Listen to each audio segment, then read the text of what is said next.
Hello, everybody. Welcome to Onion Soup, the show where we pull back the layers of metaphysics and reality in order to demystify spirituality. Today, I'm really excited to talk to Dr. Paul Sambataro. How are you doing today? I'm great, and I look forward to our discussion today, and I hope it's of value to your audience. Thank you so much.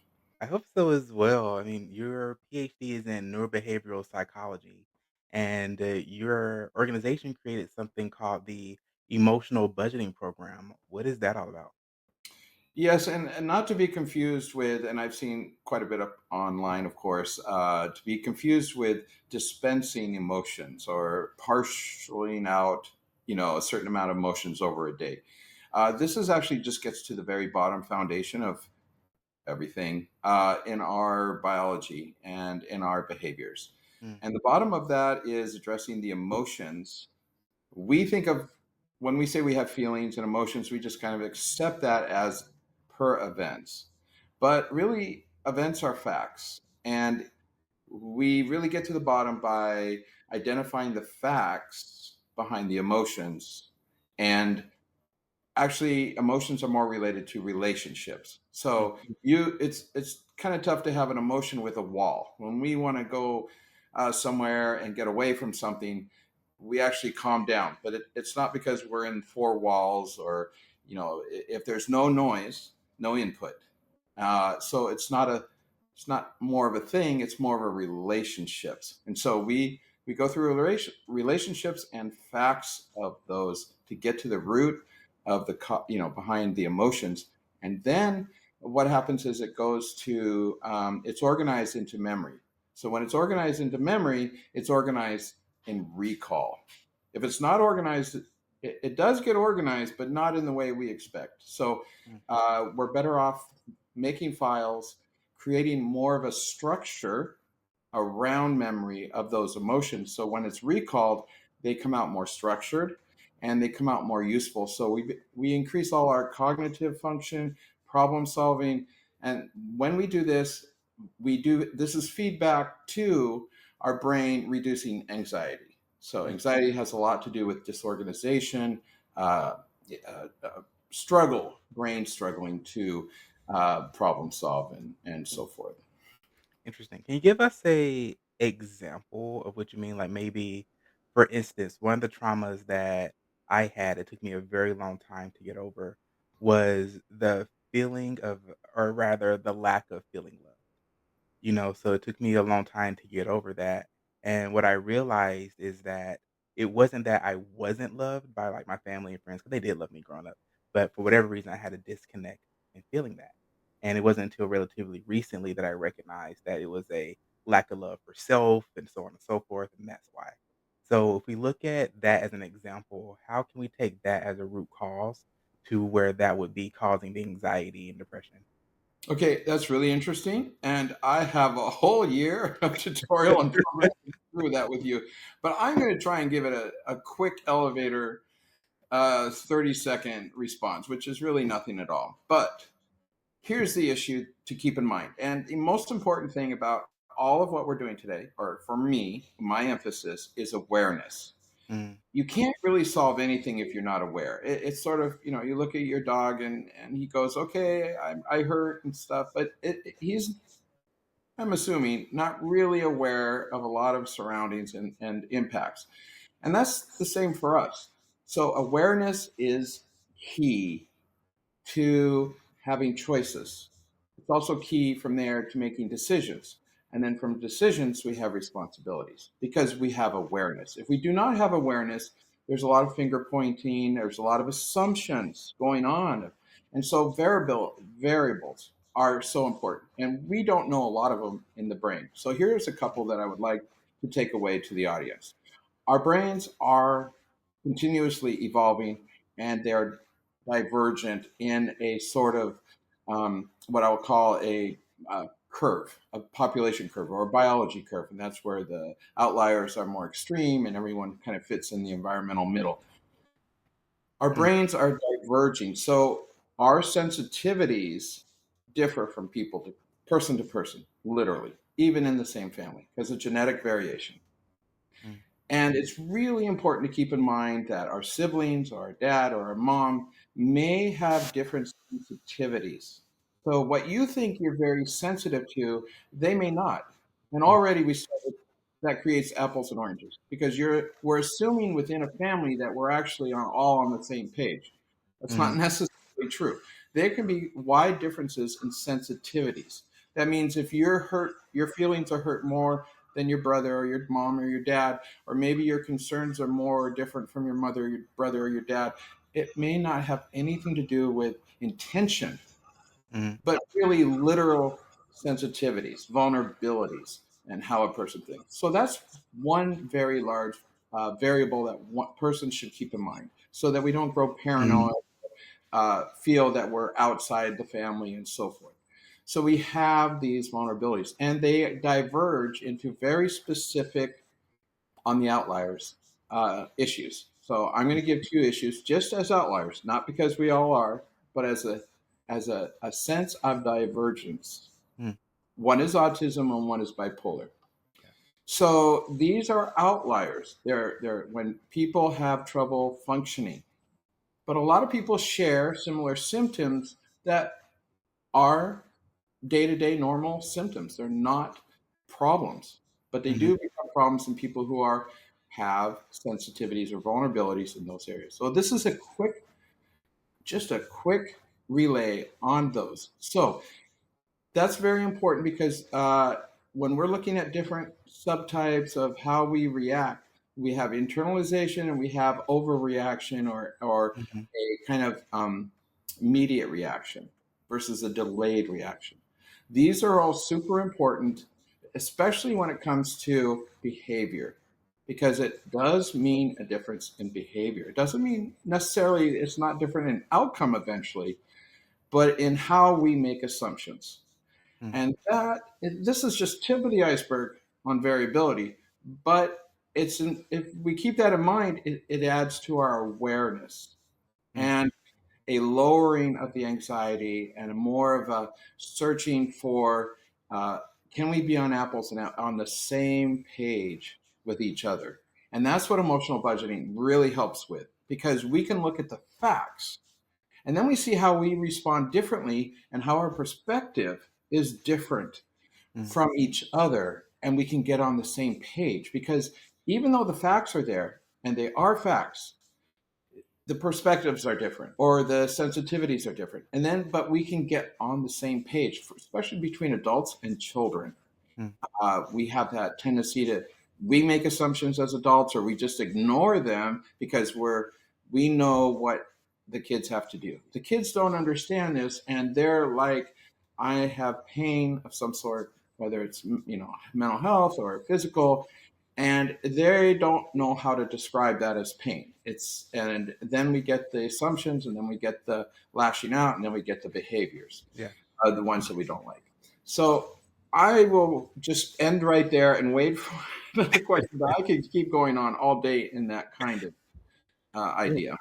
For sure. Let's start with adults before we go dive into children. So when we look at adults who have not necessarily neurodivergent issues, but are dealing with anxiety and maybe mild forms of bipolarism, how do you start to increase your own awareness of what might be causing that from the root? Okay, so again, please, your audience, don't misunderstand me. When we talk about labels, and I did bring it up, it's going to be my fault. Bipolar and autism. For me, those are just the outliers of symptoms that people struggle that impact their function, their daily function.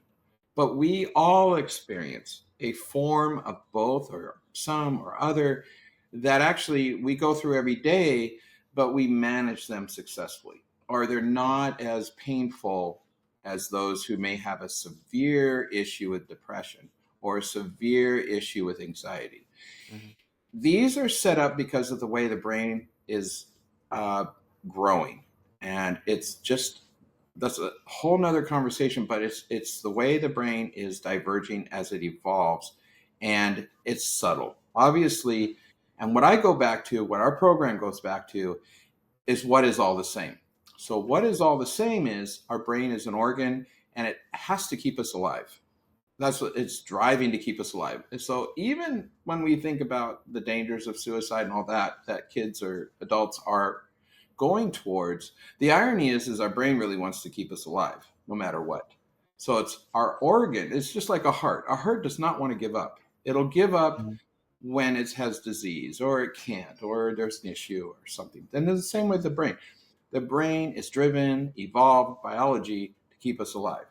It wants under every circumstance. So our pain is our awareness of what is going on or lack of it. So Mhm. we are assuming what that pain comes from. We make assumptions. And unfortunately, we have gauges. Their eyes, nose, ears, taste, touch. Those are our gauges like a car, the oil gauge, the speedometer. That's what we are sensing. That's what we Mhm. put out.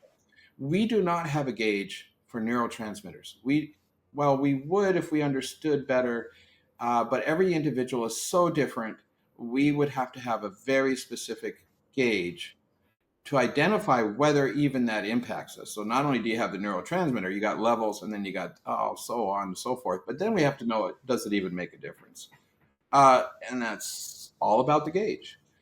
But we don't have those. Yeah. So we have pain from something, and that pain I will translate as it can be anxiety, it can be depression, it can be, and all of that is actually just data, zeros and ones. So it's like a computer, and that way you can, we articulate, I articulate it as zeros and ones because what happens with zeros and ones is it has to be programmed to understand what does that mean? What is a zero and a one? What does that grouping and programming mean? And that's what the brain is sending to our conscious.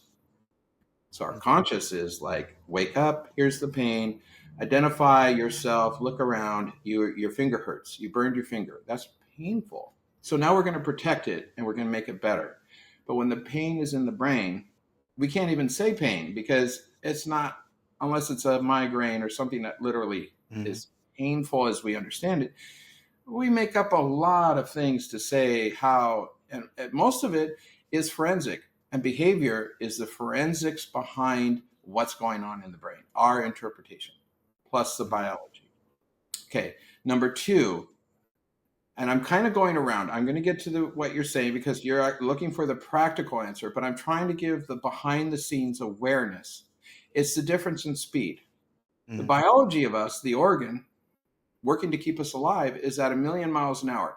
It's feedback up and down, up and down, up and down, a million miles an hour going back and forth, milliseconds, back and forth, feedback, feedback, sending messages, move your leg, turn, turn left, turn right. Mhm. Here comes some environmental issue, danger, danger, fear, whatever. And so it's reacting a million miles an hour. Guess how fast our conscious works when we're thinking, processing? Mhm. It's horse and buggy. It's 14 bits a second, Oh, which interesting. is just like, if you ever picked up, you tried to phone through a dial-a-phone in the old days at my age, it took forever. We were all frustrated and it was like, wow, but there wasn't anything to do, but it was frustrating. Mm. That's what it is. The brain is working at super speeds of light, not literally, please, but in comparative, relatively. And we are thinking at horse and buggy. So what happens? Brain has all this data. It's dumping into your processing center unorganized. Mhm. And that's being filtered, mind you, but at different people are filtering it at different rates at different things. And then we justify what the heck our body did. We Mhm. rationalize. So if we turned left because our body said turn left and you food is on the right. It's over there at the fridge and we went that way. And then we go, oh, yeah, I'm hungry, so I'm going to eat and I'm going to make dinner because it's that time. That's a conscious rationale for what the body is driving you to do. Mhm. Now, there's habits, there's all these variables, there's habits, there's learning, and you put all that in there, and it gets to be quite quite the thing. But in the end, what happens? The processing center is finite. So we're shoving a lot of information, but the point of it is a lot of our things that we make around our universe, around ourselves, is to structure so that we don't have to think, motor skills, Mhm. but also culture. And emotions is a shortcut. So when we have feelings and emotions, they're actually a shortcut to processing. But that doesn't mean it's accurate, and it doesn't make it right. You can imagine all the domestic or violence and kids violence and all this.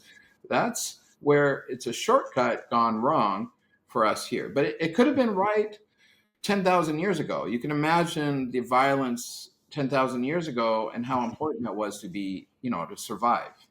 But we're all crowded into a small little house or place, and all of us are crowded into a little area. Then it isn't working the Mhm. same. But genetics doesn't change so fast, right?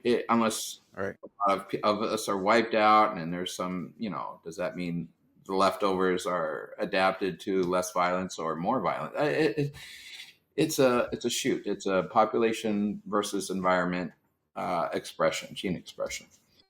Mhm. So go ahead. I'm just trying to No, answer. perfectly fine. I'm definitely following you. So, are you saying more so that our environmental experiences cause imprints on our psyche, and that is what and our brain slowly starts to compartmentalize that, and that is what comprises our behavior? Absolutely, but I would probably put it a little bit more stark. I mean, a little more just looking at the processing. Our body is going a million miles an hour. We're processing at a horse and buggy. We Mhm. have only our eyes and ears and nose to really give uh, um, fit the picture. So Right. we're trying to fit the picture of why we are doing something and how we feel all at the same time. And culture is very structured to give us that shortcut into that's right and wrong. Don't do that because you're going to get punished, or you do this, people look at you good, or you Mhm. know, et cetera, et cetera, et cetera. But as a biology, we live on a curve with the population, so culture is only good for the middle part of, it fits for a few people, like a classroom fits for 25% of the students, Right. and everybody else is somewhere on both sides of that curve. Right. So would And that be why, say, if you enter a situation that is stressful for you, why people's stressors can be differently? So, for instance, say if you went to people have a problem with public speaking. So say if they one person went to that situation and simply just couldn't speak, got like a knot in their throat. Another person might be sweating and things like that. So that would be the biological effects of the stressors. But both absolutely. those individuals would have had a different trigger at the beginning stages of their lives that made that happen. Yeah, I wouldn't call. I know it triggers an event, but I'm trying to really get focused, keep focused on the awareness of oneself Mhm. around and versus other people, so that those are biological differences that impact behavior. You're absolutely right. So we have that internalized where people have the tummy aches or the feelings when they're, and you have the other people who are sweating and may say inappropriate things, Mhm. laugh at wrong time or something. And these are all associated with the different symptoms that I was speaking about before in brain divergent. And I just Mhm. brought that up because I wanted it to kind of be there as a little tinge of awareness that we are different. Mhm. And when they speak about say autism, and then they speak about bipolar as bad and autism as bad. Yes, because they're impacting the function so much that they're impacting the people around them and their ability to take care of themselves. Mhm. That's right.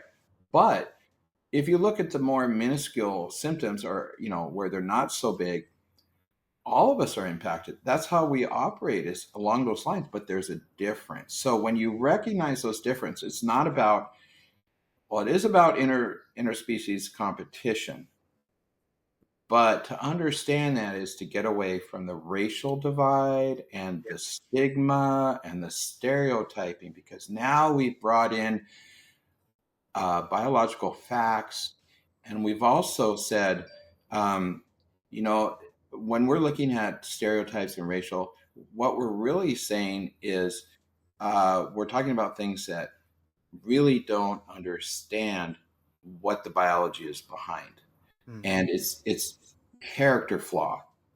That is such a huge. That's associated what I would say with like stereotyping culture. Mhm. Is you say, okay, you did something wrong. Your character is really messed up. I'm going over to you. Your character is really bad. You have a bad. And so you see how that already, what a lack of understanding that is, because it doesn't help. You can't just go, oh, yeah, I'm going to fix my character up Yeah. by reading the Bible or something. That's a very inefficient. It works. Everything works, but there's inefficient ways and then there's really efficient ways. That means that instead of 25% or let's say 30% increase of maybe 2 to 3% get better Mhm. versus 100% or at least 85 or 90%. That's the difference. And I do that's think why. it's, very important to look at the cultural differences. I know that when I would talk to different people and they look at different cultures, they would say, "Well, X culture seems to be more angry than Y culture." I'm like, "No, that's just from your perspective of the way that you were brought up and the way that you were raised. Because to that particular culture, that's just how it is." It's so different, so, I don't wanna say divergent, but it's so different from a cultural perspective, just the way that our upbringings are. But, one of the questions I actually had for you about your program was you say that you all use spiritual counseling in order to help to unify the biology of our origins and behavior. So, how do you utilize spiritual counseling for that? Thank you for asking, Matt. Asking me for that. It's such a short program for me to. I just want to burst out, and I have that feeling too. Just a little tidbit on the culture. Absolutely right. Culture is based on biology. So if your biology is a little bit different, your culture is going to reflect that, not the other way. There is feedback. Okay, always feedback, but really it's coming from the person. So when you say, "Yeah, that's," you have a different perspective, and they have a different perspective, it goes back to that internalization Mhm, versus a more of a venting type of, or reactionary. So let's say we have a more immediate reactionary versus a delayed, but that doesn't make one smarter or better than the other. It's not a character, it's the way our brain is devising and has for thousands of years. And just real quick before I jump into the spiritual, mhm, cognitive assessments, I advocate for every child to have one, not because of trying to identify who's smarter or whose IQ is up and whose IQ is down. That is so wrong. It's because we need to know our strengths and weaknesses for the children themselves, not for other adults to classify them. But it's helpful. The children need to understand why they think the way they do. mhm, And if when they find that out and they have a good conversation, they are able to have that conversation on, hey, why do I act like this or I think like this? And the mhm, person could say, well, it's because the way your brain is filtering or not filtering, or one side of the part of the brain is really fast and it's creating havoc over on this side of the brain, which is struggling, and you're going to get some ADD, or you're going to feel that you're overwhelmed. And mhm, that conversation is so important to children too, so they mhm. understand themselves, not each other, that there's differences in this. And that gives the self-esteem and takes away that character issue that, is used to pummel everyone around us for superiority. Okay, back to the spiritual real quick. Real quick before we jump into that, Yeah. because I have a comment on cognitive assessments. So, on cognitive assessments, would you say that's just for children, or can adults do that as well? Oh no, it's for everyone, but I find children are much faster to grasp and intake the importance of it. They just like they bloom.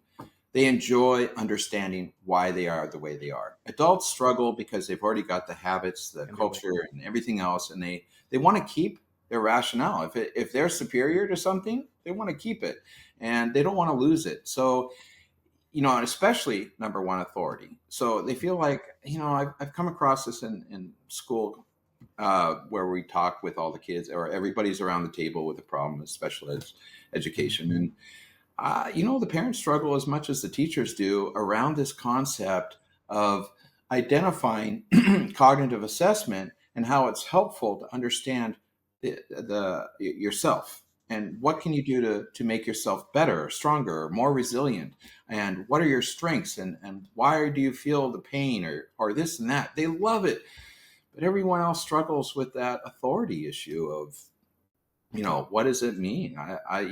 They can. I'm not saying it's not. It's just harder. That's all. Yeah.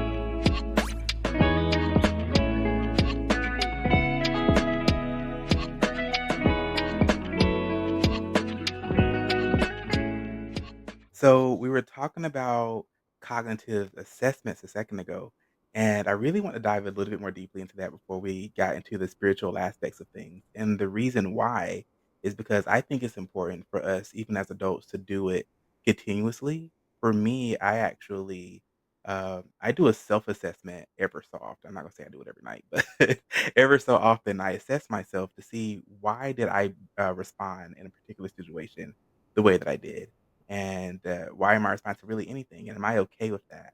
And if not, what can I do to change that? So, what are your thoughts on that?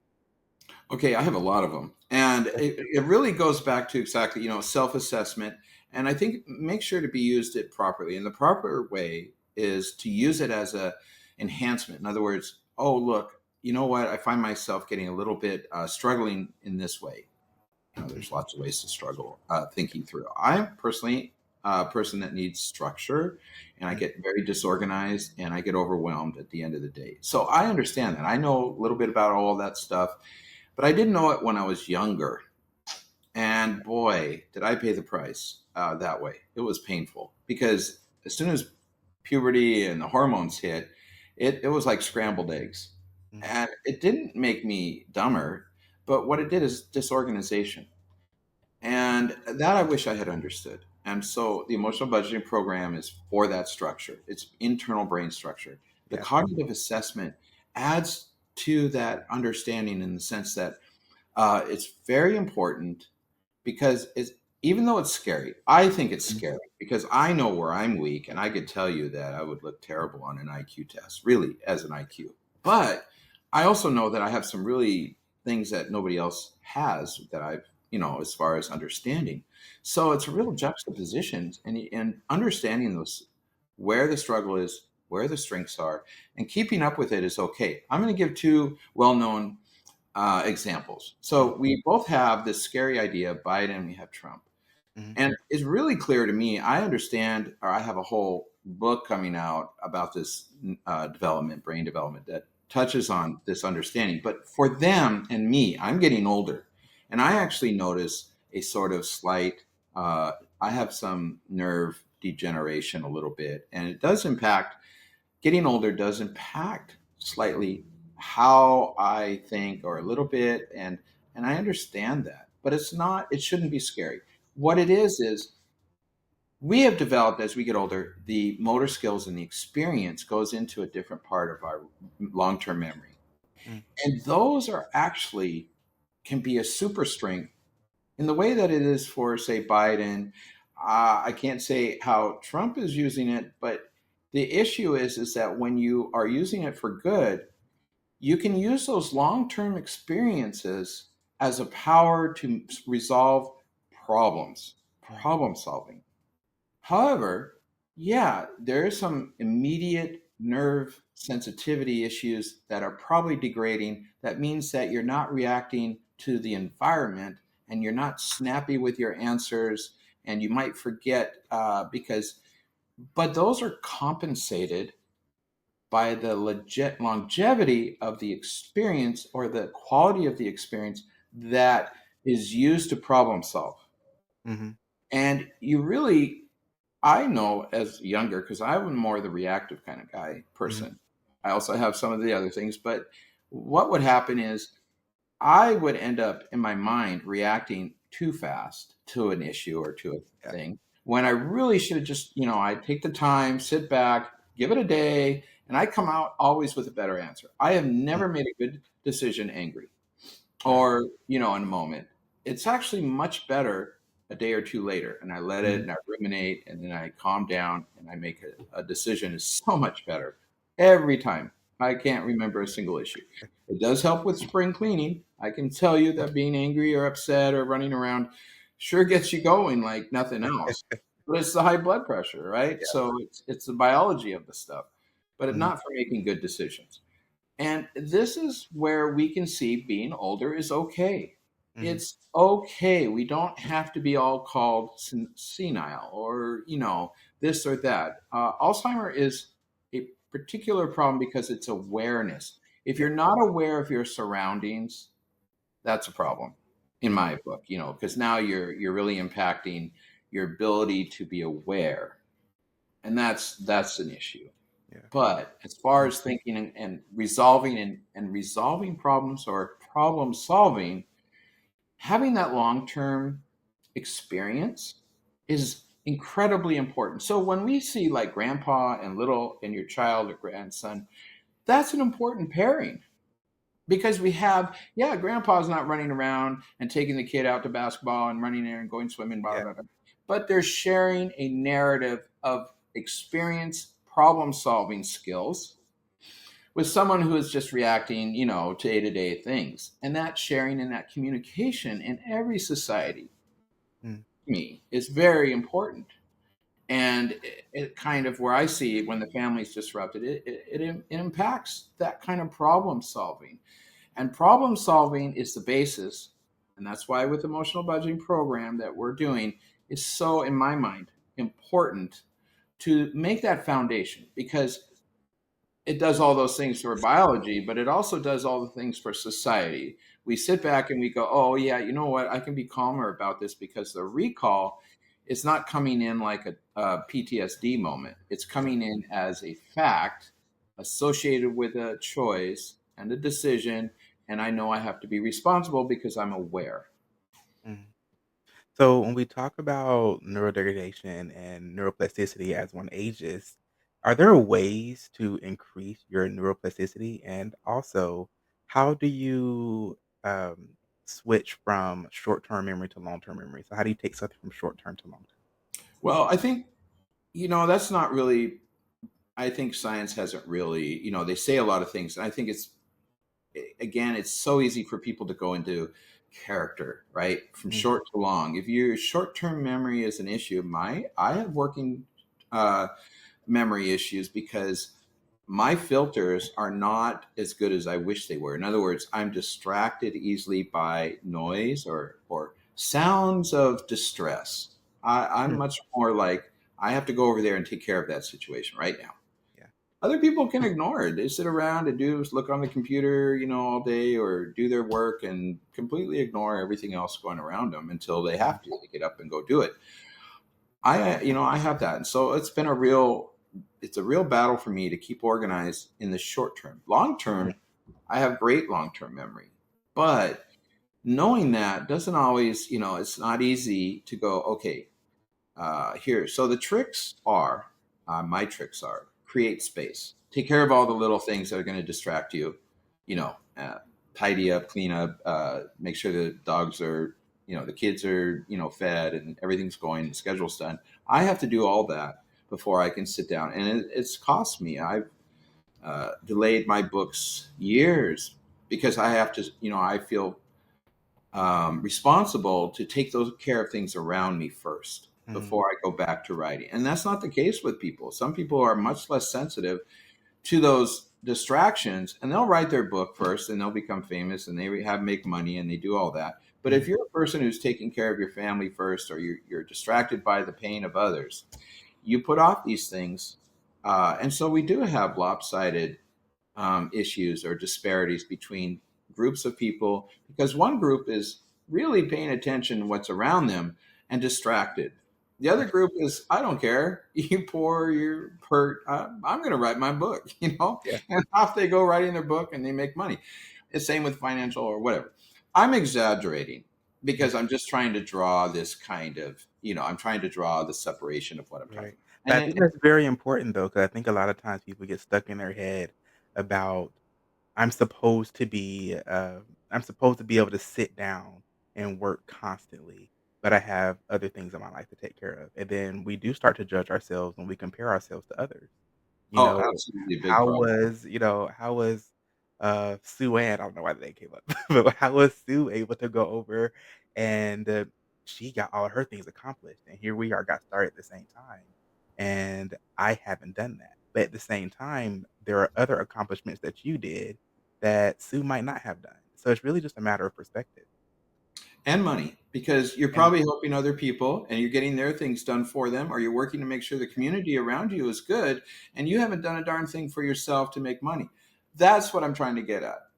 And we characterize that as an issue. And in fact, instead of saying, hey, you know what, you're a hero, because instead of going around and getting, sitting down and ignoring everybody else around you in your community, you've actually reached out to them, and you should be the hero in that moment for that. So there's different strengths.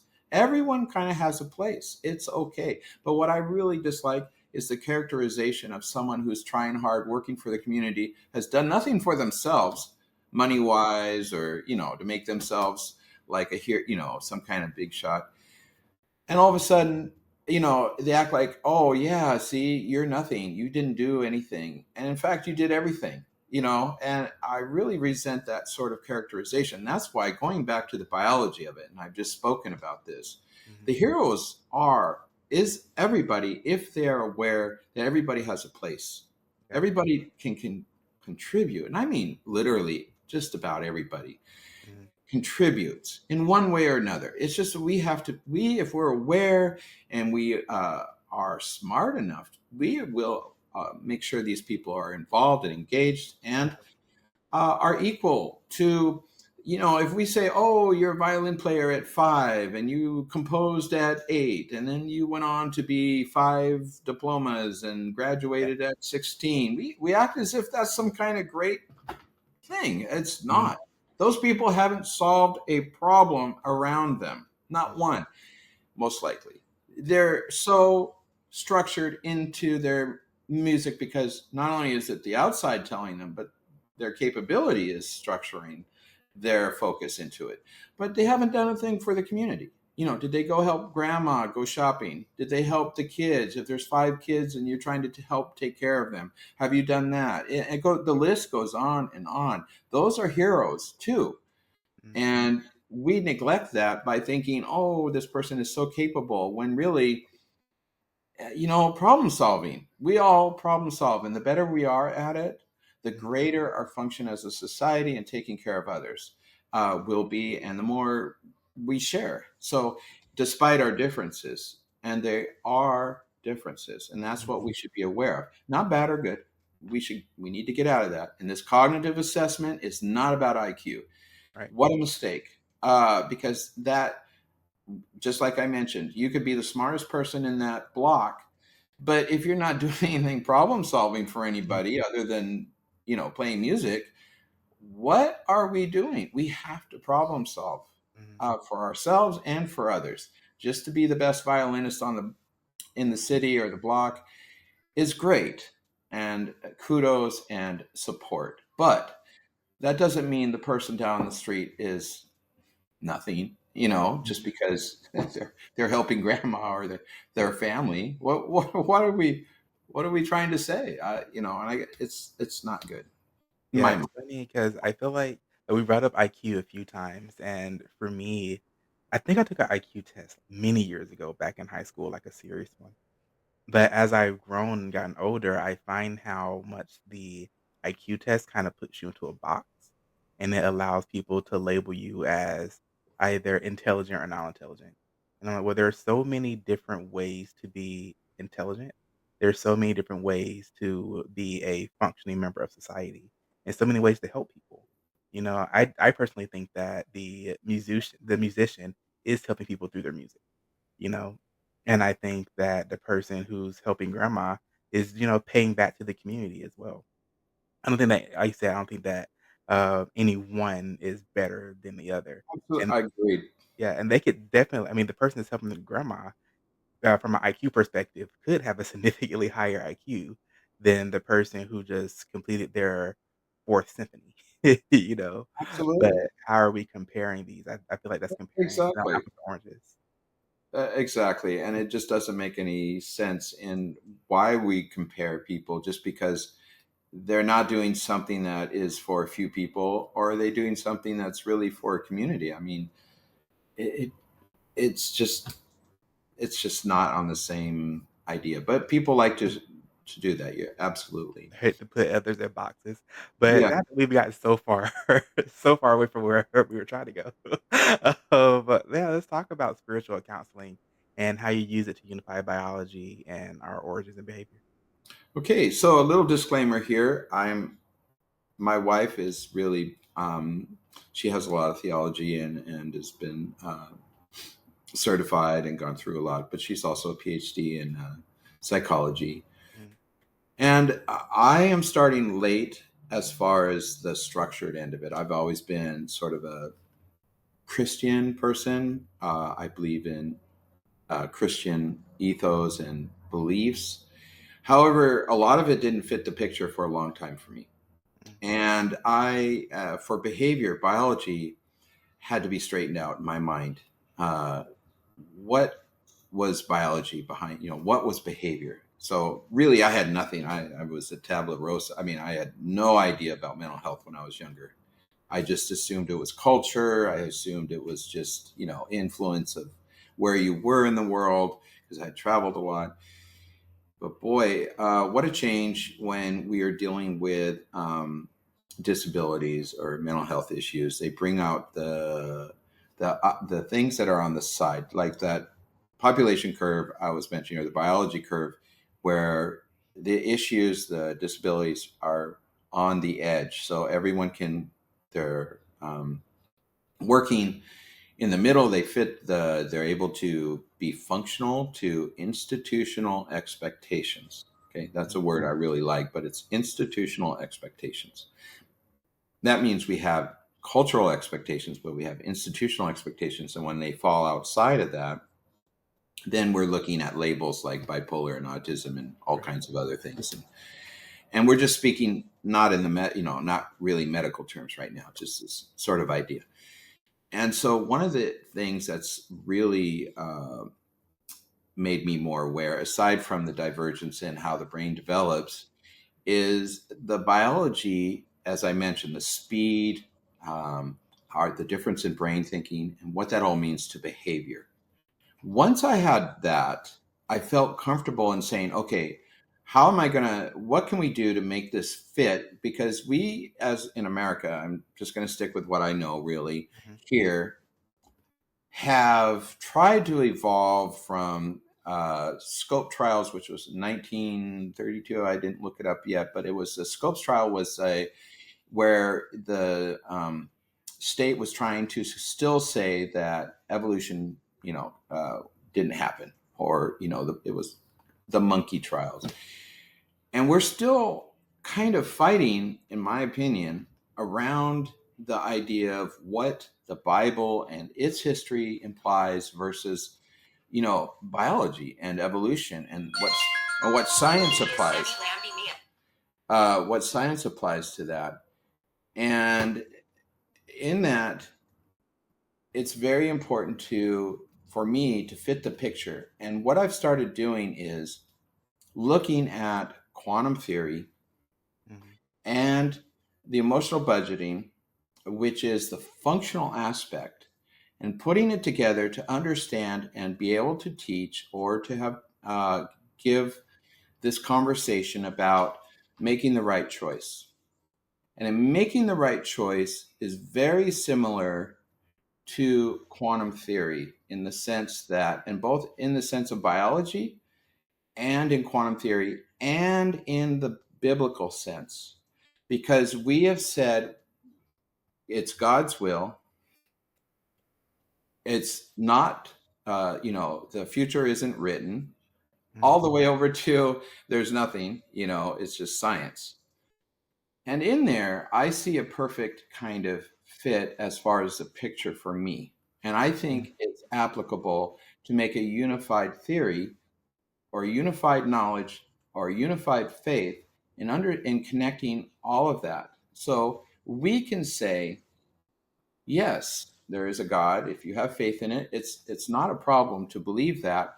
It's not a problem to believe in evolution and biology. Mhm. It fits. And here's why it fits. And that's where we're going to go with this. In that process, there is a very good applicable quantum theory articulation of making a choice. In my opinion, there are there's a couple of people who've come out recently. I don't have his name quite; it's on the tip of my tongue, but who said, "Oh, we don't have free will," or and there's people who say, "Well, we have lots of it," and that's agency. So I call it agency and free agency. In that, I also believe, in a way, there are too many variables of which we are born into to have a complete free will. But what I do believe in is adding that spiritual component, which says you have a determination and a choice, which is you can either love or hate in any given situation. Now, that's dramatic because we all know it can be Mhm. grayer than that. You don't have to love and you don't have to hate. But those are dramatic points of decisions that no matter, like the Christians, they were tortured. They were Mhm. completely tortured, thrown into the lions. That was the whole idea behind Christianity is in the moment of torture, Mhm. pain, complete pain, you forgive the person who's torturing you. That's love. So they took a path of love. It didn't change their outcome. It was that. But if we start with that outcome, and we could hurry this up a little, but if we start with that outcome, this is the result. We can choose in quantum theory, it's either or until it's measured, Mhm. whatever that is. And I've said, okay, that's a decision. It's either or until you've made a determination. So if you open that quantum box, which is a Schrodinger's cat kind of thing, where it's a Mhm. scattered, and then you have that uh, everything is both until it's opened and you measure it. And that measurement to me is a determination. So you go, okay, I make a decision. I'm going to choose to love in that moment. I'm going to choose to feel, to do the good thing in this moment. And if you bring that further back, that choice sets up a whole path of variables that is completely different than if you say, I'm going to seek revenge. I hate him. I'm Mhm. angry. I'm going to do everything I can. I hate her. I feel bad. I hate that, this whole route. Now, Yeah. I can promise you that when you're working with kids with mental health issues, it's very clear. You can see the difference in pathways. Yeah. When it's not so clear and we're all kind of making fuzzy choices between whether we like or the pathway kind of variability doesn't really change a whole lot, but you see it in very clear moments. And if we can say it early enough in our childhood, I believe that it changes more the pathway. Now, it doesn't mean it's a pathway to riches. It doesn't mean it's a Mhm. pathway to all the right things in your life to make you happy. And that's where the spiritual comes in because there's a little bit of faith. It goes, Right. if you're an atheist and you say, it doesn't matter, I'll just choose whatever I want. Or I say, okay, I'm going to take everything I can with me. And I'm going to do whatever I want to. Or you say, okay, you know what? I have a faith and I believe that if I choose this pathway and I put love or like, or, I'm Mhm. trying to do the right thing, but I can't determine every moment. I can't say when I'm going to be the best person. I can't say, I'm not going to do that because it's almost impossible, but I'm going to put it in my conscious box. I'm going to say, that's what I'm going to choose right now. That opens up a whole universe. And in quantum theory, you've opened up that determinant and it's made a whole bunch of decisions through that trajectory. I don't know if you've ever watched the movie Darko, and it kind of gives that. It's a very kind of dark movie, but for him, it's always Darko, like Donnie Darko? yeah, Donnie Oh, Darko. yeah, it's great. He has that pathway, that sort Yeah. of water funnel, and it goes to different pathways. Every time he tries to do something, it goes through different pathways. And his didn't change, but what he found was when he did the right thing, it impacted the other people Mhm. positively. So he Yeah. saves some lives and he does this and that when he chooses the right thing. Instead of trying to save himself all the time, Mhm. he sees that his good works saves other people. Yeah. That's kind of a Christian ethos. And that's where I feel the spiritual counseling makes sense. When we bring the quantum theory to the Bible, or to Jesus more specifically, Mhm. I have reservation. You can bring it to the Bible, but I have more of a historical context around that. But Jesus to me speaks to his the irony, turn the other cheek in a moment of Yeah. violence, or and wow, what a concept, because our biology wants to just roar like a lion and put up, Mhm. and that's so contrary. It's 180 degrees. Mhm. But all of it is specific to human carrying capacity. Carrying capacity is usually applied to animals, but carrying capacity, I believe, is very important to us now, especially with all the threats of, say, nuclear threats, or fighting and going on with all our weapons. Carrying capacity is directly, to our ability to sustain a growing population, or Yeah. growing needs of our population. And not only that, sustain it, but make it so it's not so painful, or at least enjoyable for most of Mhm. us. That to me is how Christian counseling, and bringing a unified understanding of, say, quantum theory into the biology, and the biology into Christian, it's all fits. It just takes a while to articulate all these different points, and I'm so sorry we are limited in time. No, it's perfectly fine. I actually really love the way that you interwove, quantum theory with spirituality. I think you did it very beautifully, and I love how a lot of spiritual individuals are diving more into quantum physics and theory, because when you look at things, first thing that came to mind for me was wave particle duality, and when you brought up the Schrodinger's cat, I was just like, "Well, yeah, you're exactly right. Until we actually make a decision, until we look under that box to see, or look into the box and see the cat, till we make the decision, it can go either way." And when you look at it from a Christian perspective, it is all about, are you going to respond to this in anger, or are you gonna respond to it with love? And while, yes, those are 2 polarizing, ideas, and agreed, it's not that black and white, it is very gray. It's all about your decision, and your decisions is what lays out the framework for what's gonna be happening for the rest of your life or down the line. And as you continue to make what we would consider quote unquote "positive decisions" or quote unquote "loving decisions," you do start to find that things work out a little bit better in your favor. But that goes back to faith, because you have to have the faith that by doing their quote unquote "right thing," it's gonna work out in your favor. But I just love the way that you brought all that together. Yeah, I would just add, I think sometimes the reward too is delayed gratification, and Oh, that's for a sure. maturity. But also, we're looking at the reward in the end, everlasting life, or and that's easy to me to explain through quantum theory. So science, to me, is a very important part of spiritual connecting, because what we really don't want, or what happens, in my opinion, what I see in society or in individuals, is someone trying to explain their belief in Christianity through the Bible's Right. literal sense, and then going, well, if I believe that, I have to reject everything over on this side, Mhm. evolution. And we got the Scopes trial. I have to reject that. And you don't. You don't have to reject it. We can explain it. And here is the hard facts behind that explanation. In the same way that emotional budgeting, we have facts. It's not like we're making, just because you have a feeling, that's great. I have a feeling. But now let's look at the facts behind it. Mhm. You didn't get that feeling because you looked at a wall. You got that feeling from a relationship. What happened in a relationship, or your Mhm. surroundings of other people. So when we know the facts, not the emotions, that comes from knowing the facts. When we know the facts behind the relationship, Mhm.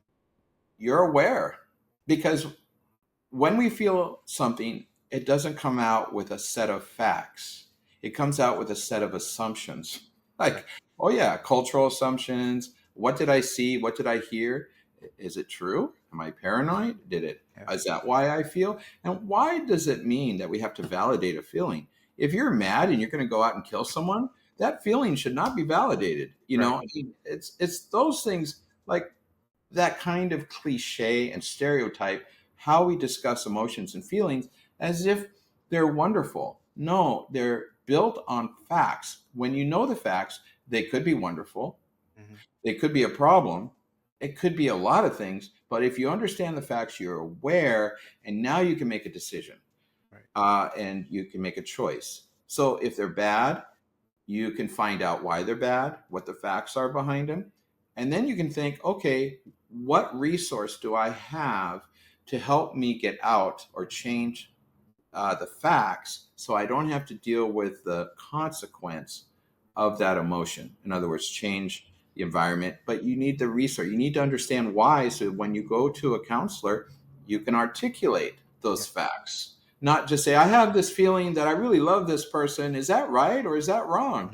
Mhm. And a person could be a violent sex offender. I mean, it could be the worst person in the world, but they could say, I really love this guy. Wait a minute, let's go back and look at the facts. Yeah. Just because you have that feeling doesn't make it a good situation. But if we look at the facts and you make a decision to stay with this person, Mhm. now you have the responsibility.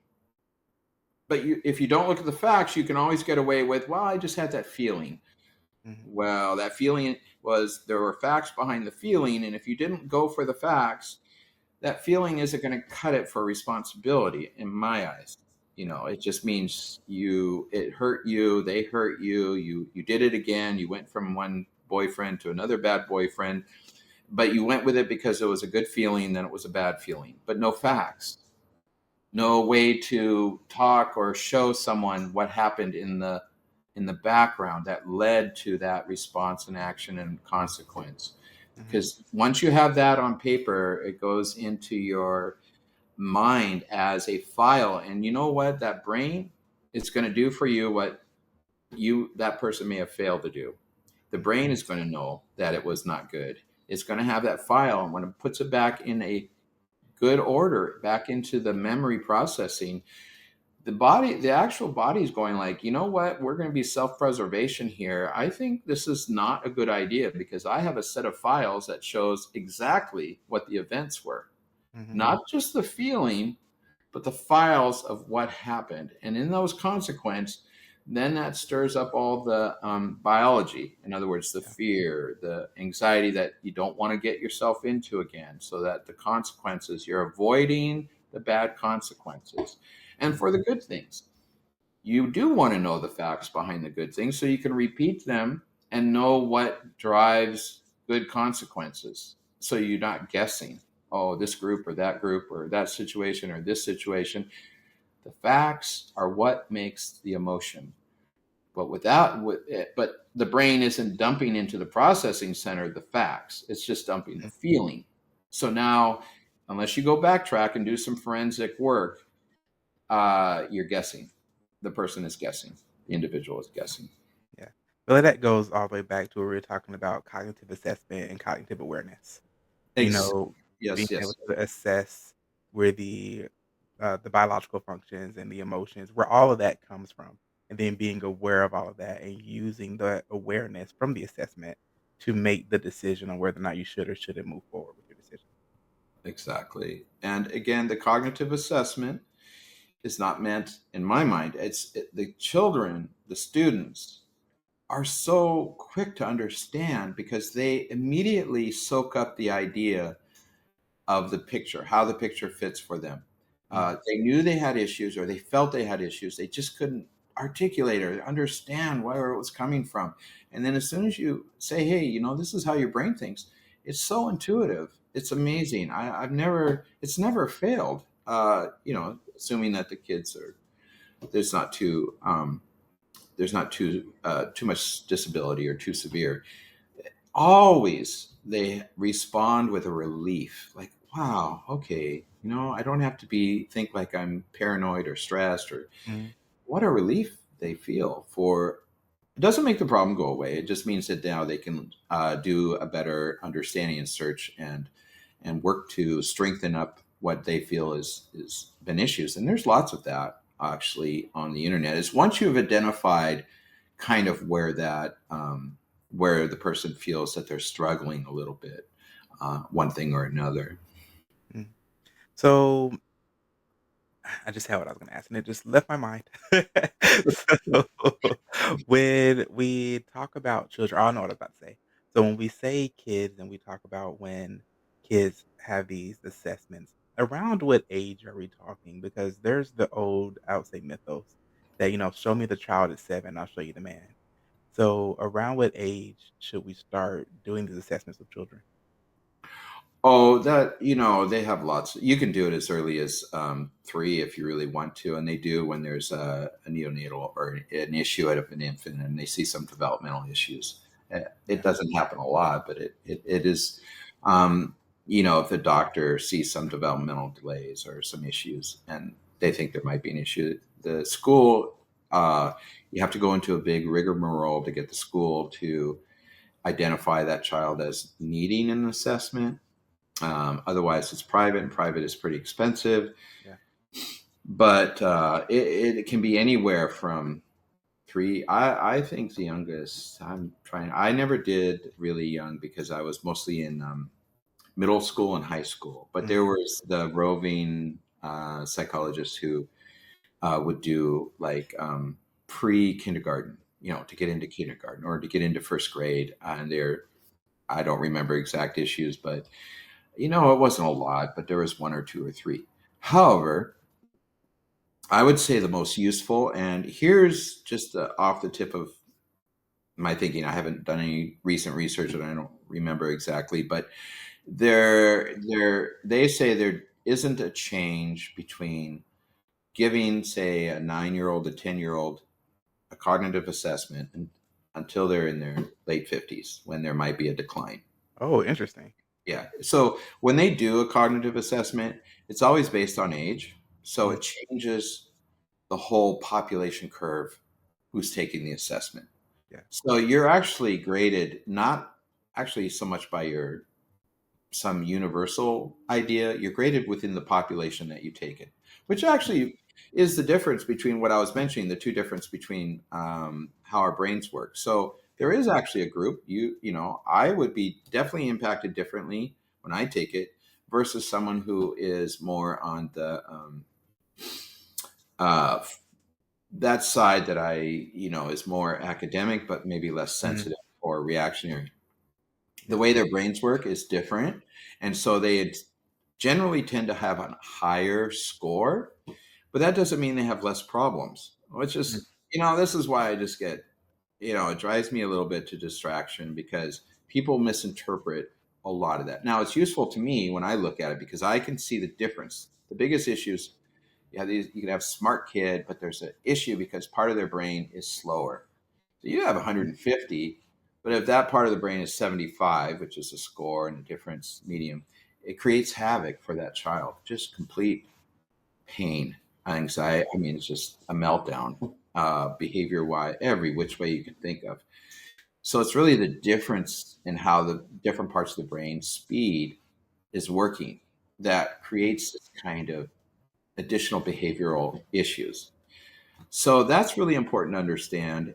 Um, and also the fact that everything is done in a curve. So all the 7-year-olds are measured against 7 and 9-year-olds. They're not measured against adults, and so on and so on. So you get, and they're different tests, the age group difference, who take different tests. You're expected to know more when you get older, basically. So if Mhm. you don't have schooling, some parts of that test might be actually a complete flop because they're based on this idea that you've had some intuitive schooling. If you've had, practice with some things, it would increase the abilities, maybe depending on the person. So there's a lot in there that I believe is not really looked at from a education point of view, from an institutional expectation point of view. Now, from the people who wrote those tests, they actually have a thick book that explains a lot of this, but it's really for people with PhDs and people who are doing the education scoring are just doing a line. Does the child pass this line or didn't they? Because if he did, he gets into the school with special ed. If he doesn't, he can't get in. Mm. So it's not a real interpretation of their brain. It's more of a, did he pass? Did he not? get into it? Did he reach a level? Is it below or above? And that to me is not, the best way to understand a child, is just to know if he went in or didn't get into a program. And that's where it's not going to happen, but I wish it would happen, that every child had access to a cognitive assessment with someone who understood that it's not an IQ, but that Okay. every child deserves support, whatever side of the curve they're on, over smart, under, more challenges, doesn't matter. Mm, Every child should have the understanding of where they're at. And this can be accomplished. I'm just going to throw this in there. We have AI, we have software, we have robotics, we have math, things where a child can go through the math problems themselves because they can go through at their own pace. And they mm, can do it over and over and over and over and repetitive till it gets a motor skill. And to me, that's how a lot of these classes should be done. Not every class, but the ones that are repetitive and have the same, everyone shares the same stuff. And you can do it. You can just keep doing it till you pass. And to me, and then when you have a score, the teacher can actually see the score that they're getting. And from the cognitive assessment, they would know exactly why the child is struggling. mm, Instead of the teacher frustrated in front of the class with only 25% of the kids who really are paying attention, yeah. because everyone else is either too slow or too fast, or it's just not paying attention enough.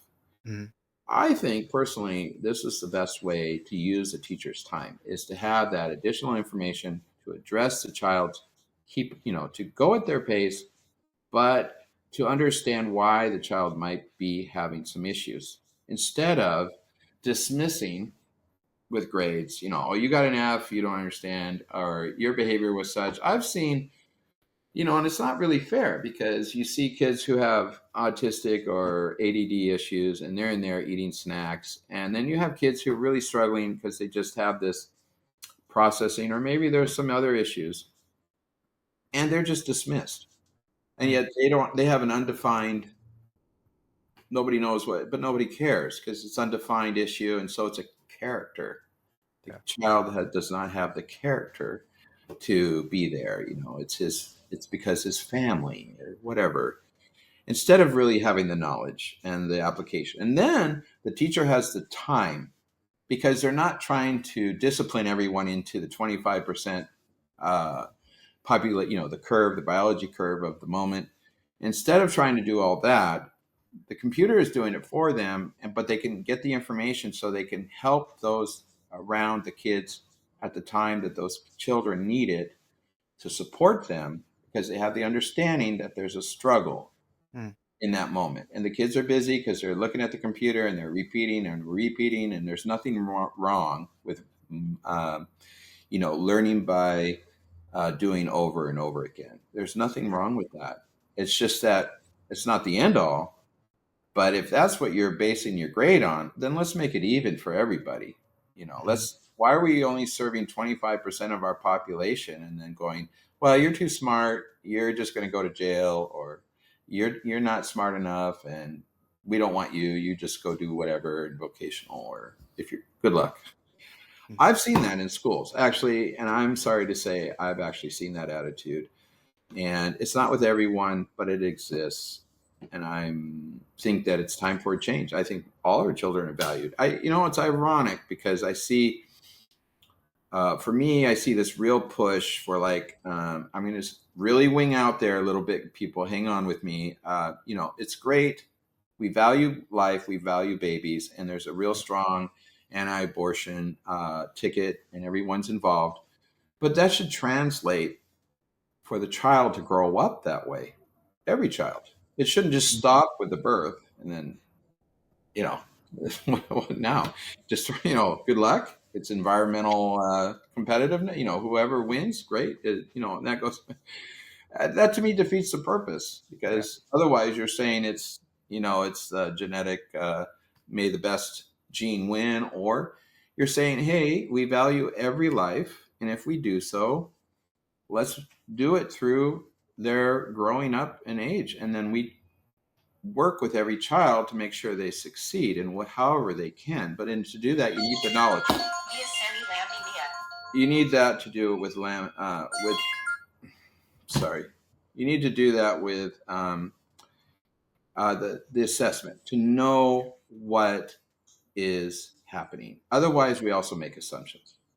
And Mhm. that's where we all go wrong with institutional expectations, uh, is making those assumptions rather than basing it on knowledge. So that to me is the bottom line. It's not the policy. It's can we make sure, and we can. I don't actually. Money just seems the least of our problems at this moment. We have the tools, we have the knowledge. It's just can everyone get together and just make it happen? That's all I see. I agree. I think that it'd be great to follow a child's development, not just from an intellectual perspective, but behaviorally as well. But Dr. Paul, that's pretty much all the time that we have today. Is there something that you want to leave with the audience before we go? No, I've scattered, I've gone off the rails here with all kinds of things, and I really want to make sure that really the bottom line here is awareness and a unifying idea that it everything from my picture until I get to show and showcase it or discuss it properly and connect the dots, it's all connected and it all fits the picture. It's okay, and I think we need to be comforted by that. That's what Yeah, I'm looking for. All of it is to comfort people, to say, hey, it's okay. It's all right. We can relax. It all fits. You believe in God. You believe in, it all fits together. It's okay. And we can make ourselves better. We can help others.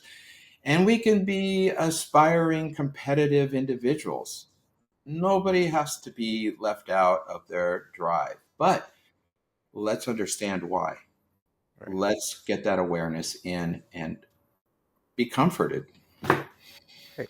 Well, thank you so much for coming on. I truly, this is great. I love behavioral therapy and behavioral psychology. My fiance is actually a childhood behavioral therapist, so this is going to be great to just review together. And I want to thank everybody for coming on and watching this episode of Onion Soup. Have a great one. Bye. Thank you so much for letting me be here. So, thanks.